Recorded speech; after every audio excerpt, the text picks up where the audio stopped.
At the start of the drama, many cars arrive together. In one of them sits our female lead, Mechu, who is very sad because her boyfriend, Tank, has died. We see Tank's coffin. At the same time, we hear Mechu speaking to Tank. He had told her he would come back from the US in 3 days and marry her, so she had been eagerly waiting. Today she was supposed to become his bride, but before becoming a bride she has already become a widow in his name. We see Tank inside the coffin. The coffin is closed again.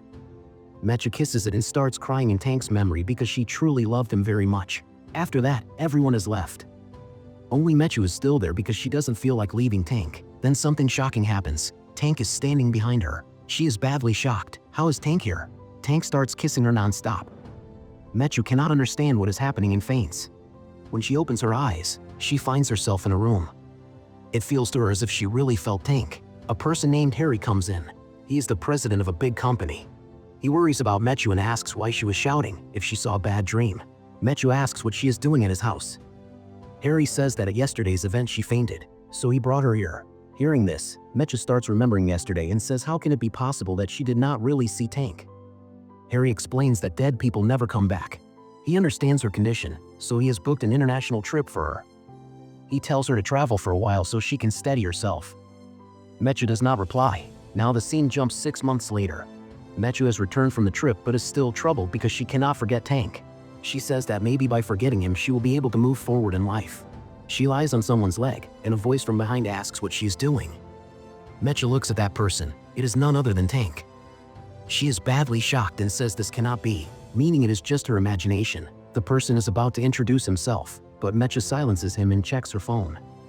She reads that seeing a dead person again and again means you have gone crazy. That is why you are seeing him everywhere.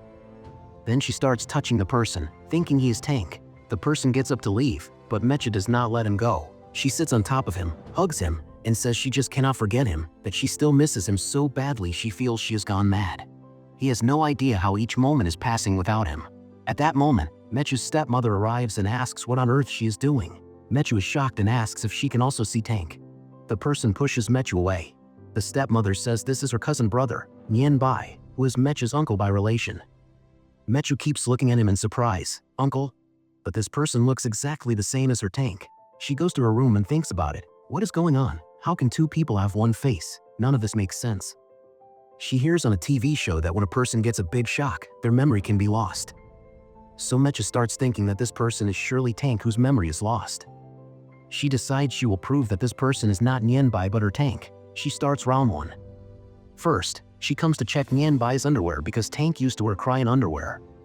If this person is not Nienbai but Tank, then her suspicion will be right. That is exactly what happens. All of them are crayon underwear. She starts round 2. She says this is the veil she wore when she proposed to Tank, then runs in front of Nienbai wearing the veil, saying he should marry her. As she is about to fall, Nienbai saves her. The way he hugs her feels exactly like Tank, so she says he must be Tank. Nienbai says he was just saving her from falling. Mechu still does not give up and starts round 3. She gives Nienbai milk to drink, while Tank had an allergy to milk.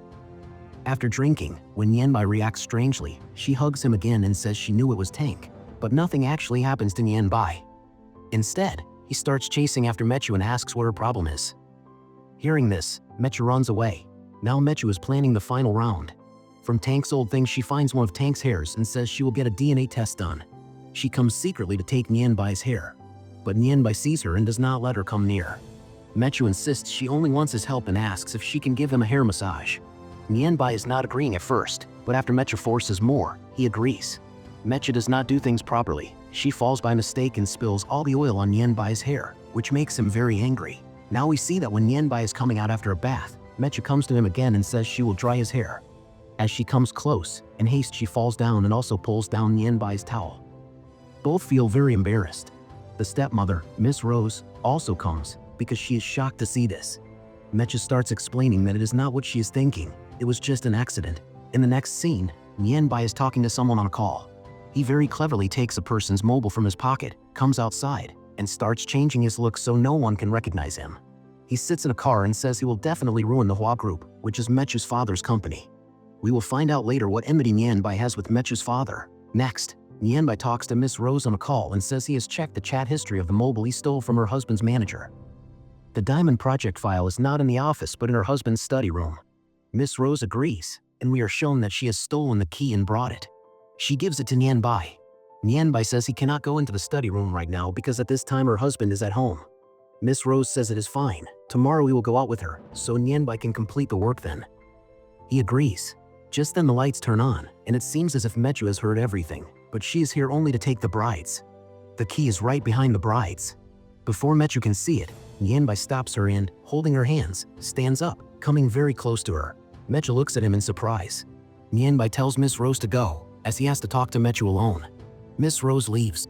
Mechu asks what exactly he is doing. Nianbai says he has recognized her. She is that crazy girl who, 6 months ago, started kissing him by force when he went to his friend's grave. Mechu is shocked, so that person was him. She had thought it was just her imagination. She adds that maybe he kissed her, not the other way around, then feels embarrassed about how she could kiss an unknown uncle, and she leaves.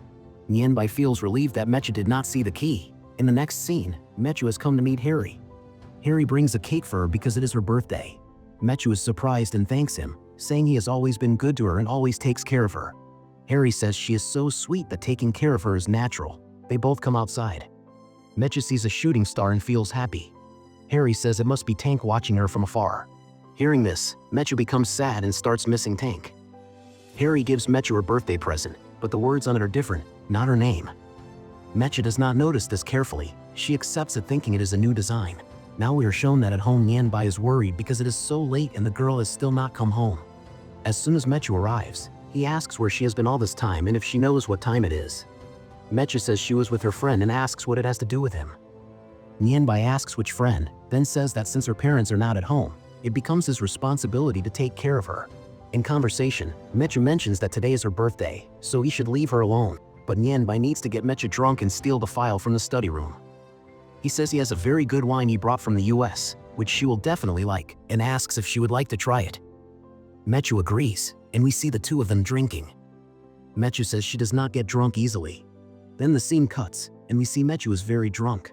She talks to Nianbai thinking he is Tang, saying he has no idea how much she missed him. When she comes too close to Nianbai, he pushes her away, saying she claims she does not get drunk easily. Mechu's locket falls. She picks it up and starts blowing on it, saying she hopes her honey love is not hurt. Nianbai hears all this. A flashback shows how Tank gave this locket to Mechu as a gift and gave it a name, Honey Love, the name of his new jewelry business, and that he designed it especially for her. Remembering all this makes Mechu miss Tank even more. She takes Nianbai's Tank and comes even closer, saying she wants to see his neck, chest, and muscles, asking if everything is the same as before, that she wants to feel him. Nianbai tries hard to stop her, but she does not listen and keeps coming closer, and then she faints. After laying Mechu in her room, Nianbai successfully steals the Diamond Project file from the study room. As he is leaving, he runs into Mechu, who is standing in front of him, shocked, asking what he is taking from her dad's study room and what he has hidden behind him. Nianbai is shocked and wonders what to do. On top of that, Mechu is still drunk. He takes advantage of her weakness and says he is Tank, that he lied when he said he was Nianbai, and that he is actually her Tank. Mechu is shocked to hear this. She comes closer to Nianbai, saying she already knew he was her Tank, asking why he left her and saying how much she missed him. Mechu starts forcefully kissing Nianbai. In the meantime, Nianbai manages to hide the file. But now, because Mechu has come too close and is attracting him, he also cannot stop himself from kissing her. They both kiss each other and reach the room. Their romance continues for quite a while. During this, Nianbai also says that because of her father he does not want to like her, but he cannot control himself. While they are romancing, Mechu faints because she is too drunk. Now we see the morning scene. They are sleeping very close to each other. Mechu is happy at first, thinking Nianbai is Tank, so she kisses him.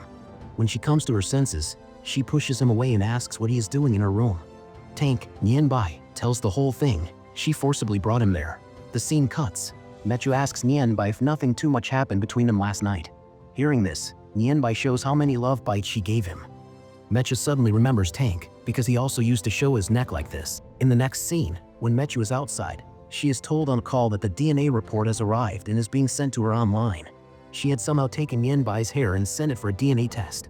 She remembers the day when, as a bride, she was waiting for Tank to return. She received the call and was told that her would-be husband was involved in a crime, so he was shot. Mechu's mobile fell from her hand when she heard of Tank's death. The story returns to the present, where Mechu is very nervous before seeing the report, wondering what it will say and whether Nianbai is actually Tank. With this scene, the part ends here.